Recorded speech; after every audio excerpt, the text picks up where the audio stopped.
Hemos estado dialogando sobre algunos personajes descritos en el libro de Daniel. Muchas veces hacemos más énfasis en Daniel porque el libro lleva su nombre. Sin embargo, no solamente encontramos la historia de Daniel, de sus amigos, del rey Nabucodonosor. En esta noche quiero que meditemos juntos en un capítulo, para ser precisos, el capítulo 5, en el cual aprendemos lecciones puntuales, aprendemos algunas encomiendas de parte de Dios, pero sobre todo, mis estimados, es una historia para que usted y yo evitemos caer en algunos errores que podrían costarnos la salvación. He titulado la reflexión de esta noche: Bel protege al rey. Bel era un rey de linaje babilónico. Algunas veces, bueno, no algunas veces, recordando, por ejemplo, Nabucodonosor era un fiel observador de su dios Marduk. Y así el papá de Nabucodonosor y cada uno de los reyes babilonios tenía sus propias deidades. Sin embargo, esta noche hablaremos de Belsasar. Eso es lo que significa su nombre. Bel protege al rey. Cuando usted toma la Biblia y empieza a ver el capítulo 5, el primer verso dice de la siguiente manera: el rey Belsasar hizo un gran banquete a 1000 de sus príncipes, en presencia de los 1000 bebía vino. Es un texto que no tiene gran contenido relativamente visual, pero sí un trasfondo que esta noche quiero compartir con usted. Cuando un rey se sentía seguro, se sentía protegido. En este caso, Belsasar, sintiéndose seguro después de haber ganado 2 batallas, sabía que Babilonia tenía fuertes muros, que el sistema de canales hidráulicos que pasaban por Babilonia le libraban de tantos peligros. Los reyes en la antigüedad, cuando sentían esa seguridad, esa abundancia, en su tradición solían tener fiestas muy grandes. Por ejemplo, años más tarde Alejandro Magno se casa y la historia dice que a su boda invitó a 10,000 personas, hablando de linajes. Los reyes persas, por ejemplo, que sustituyeron o fueron sucesores de Babilonia, invitaban hasta 15,000 personas por día a su fiesta. Por eso, cuando vemos Belsasar invitar a 1000 príncipes, él estaba festejando su seguridad. Se sentía fuerte y protegido dentro de esa gran ciudad y de lo que había logrado.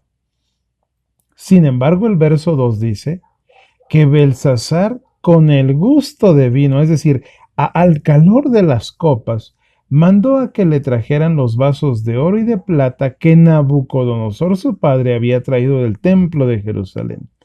Mis estimados, hay un factor importante que todos los humanos debiéramos considerar. Algunas personas hemos escuchado decir, les hemos visto, que cuando estamos en juicio somos unos y cuando perdemos el juicio a causa del alcohol somos otros. Sin embargo, mis estimados, a la luz de la Biblia siempre hay consecuencias. Por eso hace mucho énfasis. Belsasar estaba en un momento de ebriedad, en pocas palabras. Al calor de las copas, estando todo ebrio, perdiendo esa razón, el significado racional de la persona. Entonces manda a los sirvientes y les dice: tráiganme los vasos de oro y de plata que fueron traídos del templo de Jerusalén. En la historia se dice que Nabucodonosor fue padre de Nabonido, y Nabonido fue padre de Belsasar. Por lo tanto, Belsasar era nieto de Nabucodonosor. Pero ellos tres, al igual que a los reyes anteriores, sabían que los utensilios de otras religiones no debían tomarse a la ligera ni colocarse en cualquier lugar. Por lo tanto, tampoco podría hacerse un uso descomunal ni deliberado de aquellos utensilios que hubiesen traído de alguna otra religión. Pero dice el verso 2 que no solamente él pidió que lo trajesen, sino que también pidió que bebiesen en ellos los reyes que se encontraban ahí, los líderes políticos y religiosos que estaban en ese lugar y además las mujeres y concubinas que tenían cada uno de ellos. En este caso, la expresión de mujeres y concubinas relativamente es lo mismo, únicamente hace una distinción del rango que tenían entre ellas. Sin embargo, esto es una muestra, mis estimados, de que Belsasar no vivía una vida, en primer lugar, acorde a los ideales de Dios, y en segundo lugar, no vivía una vida moralmente buena. El verso 4, usted si puede leer el capítulo completo, dice que entonces todos los personajes empezaron a beber vino. Ya estaban ebrios todos, y en esa ebriedad que tenían empezaron a alabar a los dioses de oro, de plata, por ahí tenían unas imágenes, algunas esculturas, y entonces empiezan a alabar a todo eso de bronce, de hierro, de madera y de piedra, dice el verso 4. En pocas palabras, en ese momento donde estaban perdidamente alcoholizados, ellos tuvieron un momento para decir, bueno, tenemos a las concubinas, tenemos los utensilios de Jerusalén, vamos a adorar a nuestros dioses. En esta vida, mis estimados, todo tiene un límite. Cuando usted ve la ley de Dios es una limitante, no como una carga, sino un límite para nuestro bienestar. Por ejemplo, cuando usted sale a la naturaleza, puede encontrarse una serpiente de cascabel y esa serpiente hará sonar su cascabel. Lo que le está diciendo la serpiente a usted es, hey, aquí hay un límite, en este lugar me encuentro yo, por favor no lo pases, podríamos agregarle a esta expresión, porque entonces puedo morderte. Y nosotros ya sabemos lo que ocurriría. Y alguien pudiera decir, ay, qué mala es esa víbora, no me dejó acercarme. No, mis estimados, son límites. Cuando estamos en una plataforma elevada, hay líneas amarillas y a veces nos dicen no pase. Esos límites son por nuestra seguridad. Cuando usted compra, por ejemplo, medicamentos, dice no se consuma después de esta fecha. Usted lo puede hacer, pero por seguridad los límites siempre representan protección. En este caso, los límites, hablando de Dios, el mandamiento es claro y dice, no tomarás el nombre de Dios en vano. Ese principio es, por favor, no tomes a juego las cosas de Dios. Belsasar pudo haberse emborrachado y dañarse a sí mismo, con la inmoralidad que tenían, dañarse todas las personas que estaban. Pero aquí hay un escalón más alto y es meterse a jugar, a profanar o a tomar a juego las cosas de Dios. Cuando Belsasar hace esto, dice el verso 5, que en aquella misma hora aparecieron los dedos de una mano, la traducción dice que aparece de la muñeca hacia la punta de los dedos, que empezó a escribir sobre la pared en pocas palabras. Y esa mano empezó a escribir, el verso 6 dice que a tal grado que el rey se puso pálido. Los pensamientos estaban turbados, no podía hilar ideas. Sus rodillas dice que se golpeaban una con la otra. Yo sé que usted ha tenido miedo, yo he tenido miedo, pero no al grado de que mis rodillas se golpeen, para que podamos cuantificar cuán temeroso estaba el rey. El rey en ese momento gritó en alta voz, traigan a los magos, a los caldeos, a los adivinos, a los sabios de Babilonia, porque en pocas palabras quiero saber lo que dicen esas palabras que acaba de escribir la mano. Haciendo un paralelismo, mis estimados, Nabucodonosor, capítulos anteriores, también había recibido señales de Dios a través de sueños. En este caso es un mensaje que se escribe en la pared, que no solamente es para el rey, sino para quienes le rodean. Y entonces el hombre preocupado sabe que es un mensaje, así como Nabucodonosor, que sabía era un mensaje de Dios. Belsasar también lo sabía. Él sabía que era un mensaje de deidad, y por eso quería conocerlo. Sin embargo, no era un mensaje que él pudiera entender. Cuando dice el verso 8 que fueron traídos todos los sabios para que pudieran leerlo, la respuesta vuelve a ser la misma. No hay quien pueda mostrarte esta interpretación, dijeron entre ellos. Mis estimados, los mensajes de Dios no son para cualquiera. En esa interpretación hoy en día y hace tiempo y en años venideros vamos a encontrar gente que se va a hacer pasar deliberadamente por un profeta, por un traductor de las escrituras. Dice el verso 11 que alguien le dice al rey Belsasar, mira, en tu reino hay un hombre el cual mora el espíritu de los dioses santos. ¿Se acuerda de lo que sucedió con Nabucodonosor? En los días de tu padre se halló en él luz e inteligencia y sabiduría. Y él hizo prácticamente un mensaje, bueno, no le hizo, tradujo el mensaje para Nabucodonosor, cosa que los caldeos, magos, astrólogos y adivinos no pudieron. El rey entonces pide que manden a traer a Daniel y no solo eso, si me das la interpretación, Daniel, te voy a dar mucha riqueza. Pero escuchen el verso 17. Entonces Daniel respondió y dijo delante del rey, mira rey, tus dones, quédatelos tú, tus regalos, quédatelos tú. Las recompensas que quieres dar, dáselas a otros. Yo te voy a leer lo que está escrito en la pared y te voy a decir qué significa. Mira, rey, el Altísimo Dios dio a Nabucodonosor tu padre, hablando, ya dijimos que era su abuelo, el reino y la grandeza, la gloria y la majestad.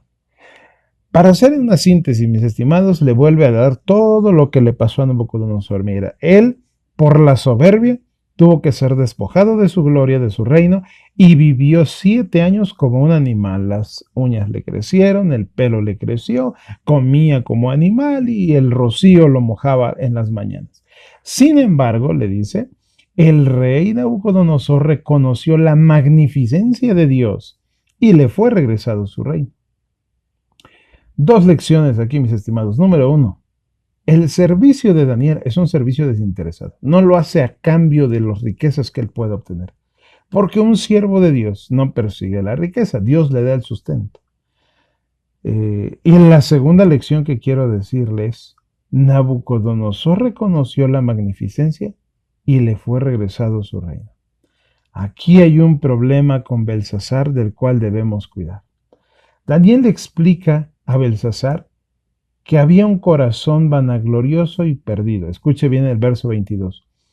Belsasar, ¿no has humillado tu corazón sabiendo todo esto? Tú sabías la historia, conocías todo lo que le pasó a tu abuelo, cómo Dios se presentó ante él, cómo salvó a Daniel en el foso, perdón, cómo salvó a los amigos de Daniel ahí en el horno de fuego, tantas cosas, pero tu corazón es ensorbecido, dice el verso 23. Y no solo eso, Belsasar, trajiste los utensilios de la casa de Dios para beber con tus mujeres concubinas, y bebiste vino en ellos y adoraste a dioses de plata, bronce, hierro. A esos dice el verso final, que no ven, que no oyen, que no saben. Y al Dios cuya mano está en tu vida, ¿nunca lo honraste? Mis estimados, una lección crítica, pero real. Belsasar había escuchado todas las historias del poder de la misericordia y clemencia de Dios. Sin embargo, absurdamente y vanagloriosamente, él dijo, pues está muy bien eso, pero yo quiero seguir en mis propios caminos. El Dios que se le presentó a mi abuelo Belsasar es un Dios poderoso, pero yo quiero mis propios dioses. Nabucodonosor supo adorar correctamente a Dios, sí, pero yo quiero adorar a los míos como a mí me place. Mis estimados, un corazón perdido, un corazón rebelde. Por eso el mensaje para Belsasar es muy puntual y dice, mira Belsasar, ahí en la pared se escribió Mene, Mene, Tekel, Uparsin. Mene significa que Dios ya contó tu reino y le ha puesto un fin. Tekel, que ha sido pesado en una balanza y no solo eso, ha sido hallado falto. Y Pérez, tu reino ha sido roto y dado a los medos y a los persas. Esa noche, mis estimados, Belsasar pasó a ser parte del juicio investigador. No es una vivencia por la cual Belsasar perece. Esta que se narra es la gota que derramó el vaso. Él tenía una vida desenfrenada y directa y abiertamente ofensiva hacia Dios. En esa vida que él vivía, fue entonces analizado y no solamente le dijeron, vas a ser hasta aquí rey, sino que también tú como persona no estás aprobado para el cielo. Así que tu reino va a ser dado a los medos y a los persas. El verso 30 dice que esa misma noche ese rey fue muerto y Darío tomó el reino como la profecía y la escritura lo habían puesto. Mis estimados, para Belsasar, ese juicio investigador llegó. Usted y yo ahora también debemos estar conscientes que hay un juicio que se está llevando a cabo en el cielo. Las acciones, palabras y decisiones de Belsasar trajeron una consecuencia y es la que acabamos de leer. Nuestras acciones, nuestras decisiones que hacemos y tomamos hoy serán inapelables en el tribunal celestial. Porque no hubo prórroga para Belsasar, no hubo medias tintas, ni hubo vuelta atrás. Porque él conocía todo lo que su abuelo había vivido, como Dios había sido manifestado, conocía lo que tenía y lo que no tenía que hacer, pero a él eso poco le importó. Con esto, mis estimados, quiero lanzar una pregunta de reflexión. ¿Por qué el abuelo se salvó y el nieto se perdió? Dos cosas, mis estimados. La salvación es personal, porque las decisiones que tomamos son personales. Si bien es cierto que hay un grupo que nos ejerce influencia, las decisiones son personales. Número dos, el camino a seguir también es una decisión personal, porque la influencia de los padres al hablarnos como adultos que guiamos a más pequeños es de mucha importancia. El camino que yo tome va a repercutir en los hijos, en los nietos y en las generaciones venideras. Nabucodonosor es una persona que vivió de mano propia la magnificencia de Dios. Pero Nabonido podemos estar seguros que no lo hizo así. Por eso le puso a su hijo, Bel es mi rey, Belsasar. Quiere decir que a Nabonido ya no le interesó lo que hubiese vivido su padre. Él tomó sus propias decisiones y estas decisiones influyeron sobre su hijo y de manera personal su hijo también decidió perderse. Cuán importante, mis estimados, es que ese descuido espiritual que vino de Nabucodonosor hasta Belsasar no se pierda en nuestros días. Que las decisiones que tomemos usted y yo, sabiendo que en un futuro nos traen un pago eterno, puedan ser las ideales. Nabucodonosor tuvo oportunidades de cambiar, a través del dolor, a través del sufrimiento. Belsasar también tuvo oportunidades de cambiar, pero el comentario bíblico dice que uno de los mayores problemas de Belsasar es que él tomaba decisiones cuando estaba ebrio. Y eso le hizo perder de vista el enfoque de sus decisiones.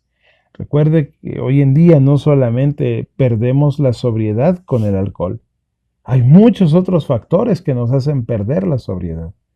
Por eso, mis estimados, esta noche le invitamos y le recordamos que es importante que nada nos distraiga, que la misión de guiar a otros pequeños pueda ser una realidad espiritualmente hablando.